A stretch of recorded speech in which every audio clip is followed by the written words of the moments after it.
more than 90% of people believe there is an afterlife. I faded out, like from reality, and the next thing after that I remember was seeing myself on the emergency table, and they were working on me, trying to revive me. being brought up this tunnel of light.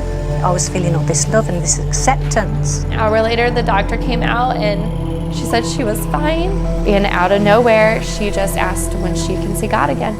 Most people are raised to believe that we are born, we age, and then we die. It's the natural cycle of life to death. Easy to see and understand, but what do you believe happens after we die? This is where opinion splits. Some have spiritual practices or experiences that describe our afterlife. Some believe in what they can see, touch, and measure. But can your beliefs on the afterlife change? I wasn't sure until I heard of Dr. Eben Alexander, a neurosurgeon who went through a near-death experience in 2008. He was a man of science. He didn't believe in it. When I was younger, I thought a heaven and a loving God made sense, but through my academic neurosurgery career, I saw less and less that could be the case. I started out in a primitive earthworm eye view, very coarse, unresponsive realm, which I think in retrospect was the best consciousness my brain could muster when it was soaking in pus and the neocortex, the human part of the brain, was being destroyed. But then I was rescued from that by a slowly spinning white light into a beautiful, ultra-real, idyllic valley filled with life and growing plants with butterflies, sparkling pools of water, angelic choirs up above emanating tremendous, awesome, and joy and beauty in these incredible anthems, chants, and hymns that came down from above, and then ascended up beyond that into realms beyond all time and space. During his experience, he was taken to a heaven-like place where everything he thought he knew about neuroscience was proven wrong. Shortly after, he wrote the best-selling book titled Proof of Heaven. What I find fascinating about this particular near-death experience is Dr. Eben's scientific background. His understanding of the brain and the way he's able to expertly describe what happened to him. Hear it in his words.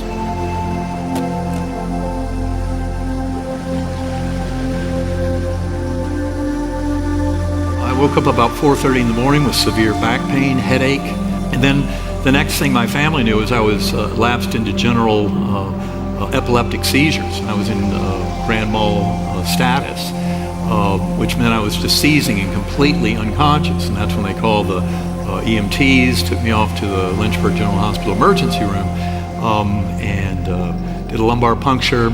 Out came thick white pus under pressure. My neurologic exam showed devastation. The reality is I just went deep into coma, and it was a severe case of E. coli bacterial meningitis, which is a real shocker because almost all cases of E. coli meningitis occur in newborns. It's very rare to encounter it beyond the age of 3 months. You know, how did this happen? And then I deteriorated through that week on 3 powerful antibiotics. They'd had me on a ventilator from the get-go. One of the unusual features of my near-death experience is that I was amnesic. I had no memory of Eben Alexander's life. I had no language, no words, no knowledge of Earth, its universe. It was a completely empty slate, and that's quite unusual for an NDE, but I think it was important in teaching me some of the deeper lessons. My brain was shut down. There's something called the Glasgow Coma Scale that you use to measure coma. Anybody in this room would score 15. That means they're doing great. If you're a corpse, you get a 3. Anything below 9 is deep coma.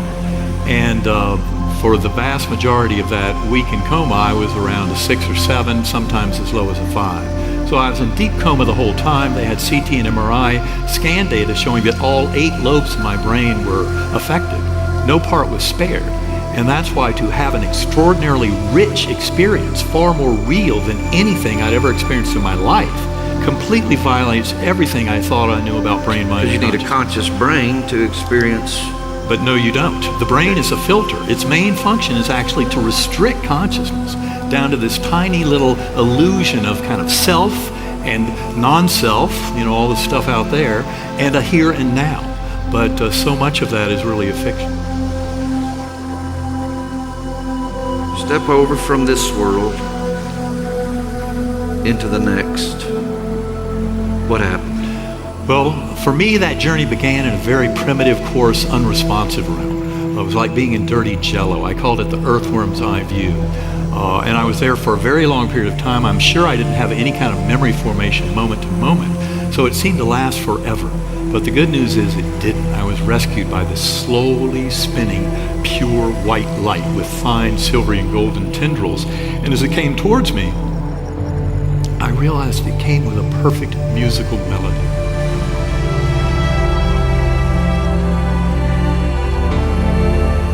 Not music heard with the ears, because in those realms, our awareness goes far beyond the limitations of physical eyes and ears and a physical brain. But the good news is that beautiful spinning white light opened up into a brilliant, ultra-real realm that I call the Gateway Valley. And that was filled with many Earth-like features. It was a world of perfection and ideals. There was no death or decay anywhere. Beautiful, lush plant life, flowers, buds on trees, blossoms, colors beyond the rainbow. I was a speck of awareness on a butterfly wing among millions of butterflies, looping and spiraling in vast formations above this Gateway Valley. And in that valley were thousands of beings dancing, lots of joy and merriment. And when I wrote it all up weeks later, I said these were souls. I knew there were souls between lives, and that there was this incredible joy and merriment going on. It was all being fueled because up above were these swooping orbs, pure spiritual orbs of divine energy, these which I came to call angelic choirs when I had to put a label on them. But it was the anthems and chants and hymns that would thunder down from this beautiful chorus of angels above that was fueling this incredible festivity.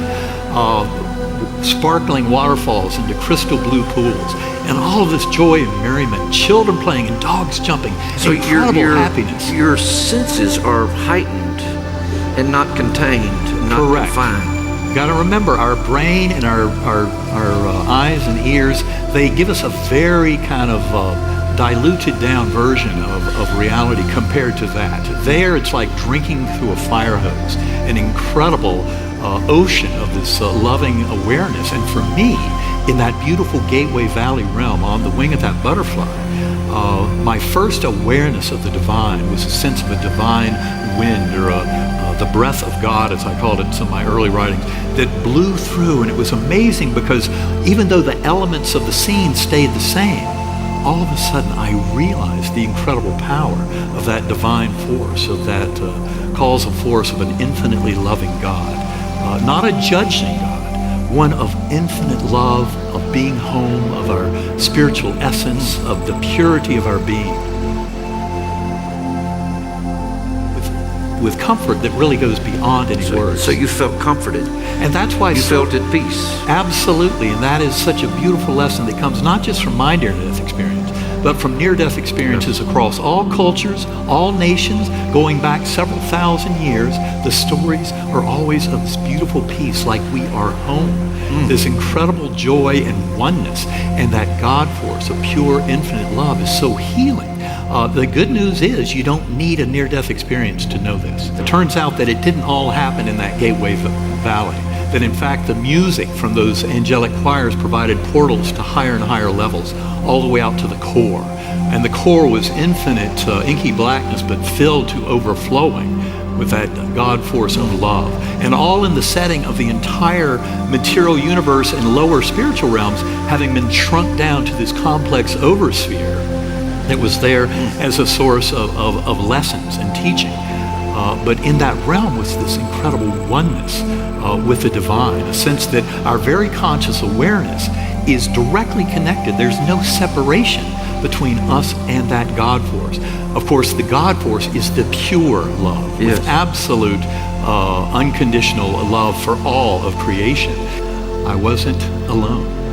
There was a beautiful young woman beside me on the butterfly wing, and she never spoke a word. She didn't have to. She was dressed in the very same simple garb and yet beautiful colors of all those thousands of beings dancing down below.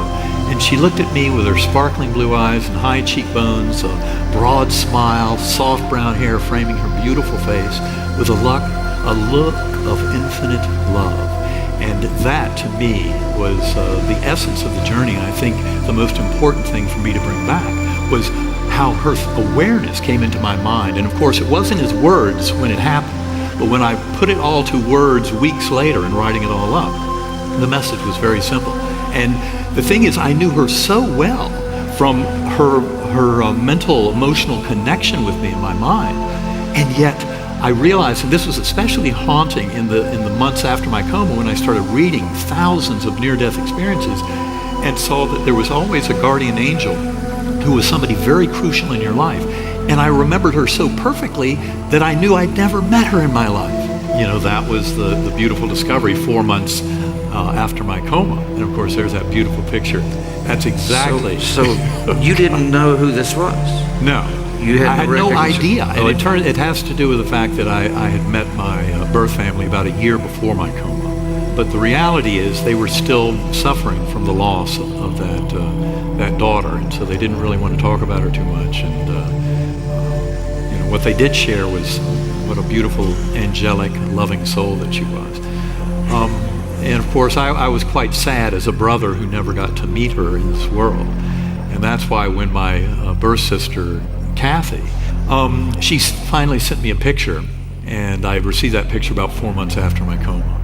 And it turns out it was very important that at the same time, because I think I needed some opening in my awareness and in my mindset, at the same time I was reading a beautiful story in Elizabeth Kubler-Ross's book, Life After Death. And in that she tells the story of a 13-year-old girl who had was in coma, very sick medically, and in this beautiful journey she was welcomed to the heavenly realm by her brother. And he was demonstrated to her that power of unconditional love and the beauty of that of God in that realm, and then helped her make a decision to come back to this world. When she did, she was talking to her father about it. She said, "But I don't understand. I don't have a brother."